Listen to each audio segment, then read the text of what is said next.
Hello guys, gagawa lang ako ng video about sa pagdi-disarm ng kutsilyo. Ito. Ang una kong gagawin ay yung advantage sa paggawa ng kutsilyo. Ang paggawa ng kutsilyo guys, ito yung hawak na 5, ito yung 5 saksak. Ito yung jab. Ayan. Ayan. Ito yung 1, ito yung 2, ito yung 3, ito yung 4, ito yung 5. Ang pag-aagaw ng kutsilyo guys, more on pinatapik. Pagsaksak mo na 5, tatapikin, lipad, lipad.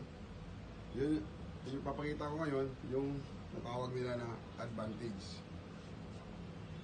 Pagsaksak mo ng kutsilyo, pagtapik, tanggal, di ba? Huwag mong ipapalayo yung tao sa tabi mo. Mas lalo pag naagaw mo yung kutsilyo, kung nakuha mo yung kutsilyo, kung patapik mo yung kutsilyo na mabilis,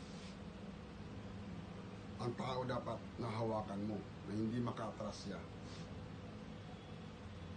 Para kung may baril man siya, hindi siya makabunot. O, di ba? Kunyari, sumaksak ako, nasalag mo, naagaw mo, nahawakan mo ako, disarm, kuha ng kutsilyo, nakuha mo lahat. Pero pag itong nakuha mo, dapat hindi lumayo yung tao sa harapan mo. Dapat matikdown mo yung tao, tikdown mo siya.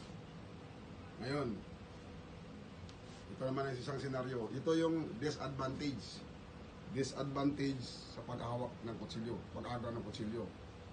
Anticipate lagi ang kalaban, mayroon pang isang kargada yan. Tandaan nyo, ang tao may kutsilyo, may baril. May baril, may kutsilyo. Sabi nga nila, pagsaksak ng tao, naagaw mo yan. Kung may baril yan, yun ang disadvantage. Sa advantage yung sinasabi ko sa inyo. Ang advantage, pag nakuha mo yung kutsilyo, dapat ang tao down. Para hindi siya makapag-react, hindi makabunot. Diba? Yun yung advantage. Ang disadvantage, pag saksak mo ng kutsilyo, nakuha, tapik mo, hindi mo nawakan yung tao, umatras siya. Pag saksak, nakuha, umatras. Ngayon, ito yung senaryo. Paano kung may baril yung tao? Diba?